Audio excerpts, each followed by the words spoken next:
မင်္ဂလာပါနည်းနည်းလေးစိတ်ထဲမှာကြည်နူးအောင်လို့ပန်းလေးရိုက်ထားတာအရင်လေးထည့်လိုက်တယ်နော်ရှေ့မွေးနှင်းစီလေးတွေအောင်ဒီနေ့ချက်မှာကချက်သားကိုဒိန်ကျင်နဲ့နှက်တာပေါ့ဒါဓာတ်ပေါက်ချက်ခေါ်တယ်အောင်လို့စီမှာတော့လေဗမာချက်မဟုတ်ဘူးစီပီချက်လည်းမဟုတ်ဘူးဓာတ်ပေါက်ချက်ဖက်ဆက်ချက်ခေါ်တော့ပေါ့နော်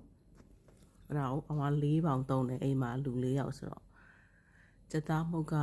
လက်ဖက်ရည်စုံရဲ့တဝက်ဟင်းရွက်မှုတ်လည်းလက်ဖက်ရည်စုံရဲ့တဝက်စားလည်းလက်ဖက်ရည်စုံရဲ့တဝက်ထည့်အောင်သုံးတဲ့ဆောင်ကအဝါရောင်လေးပေါ့နော်လက်ဖက်ရည်စုံနဲ့တိုင်းပြတာနောက်ဒိန်ချင်းကတော့ကိုယ်အဆင်ပြေတဲ့တစ်စိတ်သုံးလို့ရတယ်အောင်ကတော့ကလေးတွေတဲကဟာကိုနည်းနည်းထည့်လိုက်တာပေါ့ခယူစီကိုလည်းတစ်စုံလောက်ထည့်ပေးမယ်ပြီးပြီဆိုရင်ပေါ့နနက်ပွင့်အမှုတ်ပေါ့နော်အဲ့ဒါရဲ့ငရုတ်ကောင်းလေးရဲ့အယောင်တဲမှုတ်ရဲ့အဲ့ဒါကိုအားလုံးနေပြီးတော့ရေခဲတက်တာထဲမှာတညဒါမှမဟုတ်လဲအနည်းဆုံး6 နာရီလောက်နှက်ထားပေးပေါ့နော်စီတက်ဖို့အတွက်ကိုအောင်ကအချိန်မပေးနိုင်တော့တပတ်စာကိုစီတက်နဲ့လုံထားတယ်မြဲတယ်အများကြီးတော့ထွေထူးတော့မပါဘူးကြွသွန်ဖြူနေပဲချင်းချက်တဲ့ကဒီလိုလေးလုပ်ထားတော့မြန်ဆန်ချက်လို့ရတာပေါ့နော်ပြီးရင်တော့ချင်းထောင်းထားတာညက်လေးထောင်းထားတာလေးတစ်စုံထည့်တယ်ပြီးပြီဆိုရင်စီကိုတကြားလေးတက်ပေးပေါ့နော်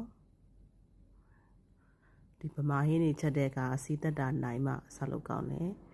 ငံပြားရည်လေးနည်းနည်းပေါက်ပေးမယ်ငံပြားရည်ကတော့အောင်က3 မျိုးလောက်သုံးတယ်ယူရီးယားငံပြားရည်လည်းသုံးတယ်ဗမာငံပြားရည်လည်းသုံးတယ်အဲ့လိုအချိုငံမျိုးစုံပေါ့နော်ကိုချက်တဲ့ဟင်းပေါ်မူတည်ပြီးတော့ထည့်တာပေါ့ချက်သားလေးတွေကိုတစ်ဖက်စီအရင်စီတက်မယ်အသားလေးတင်းလာရင်နောက်တစ်ဖက်ထပ်လန်းသူ့ရည်လေးနဲ့ပဲပေါ့နော်ရေတော့ထပ်မထည့်ဘူးသူ့ရည်လေးတိုင်းပဲအသားထွက်တဲ့ရည်တိုင်းပဲအသားလေးတွေတင်းပြီးတော့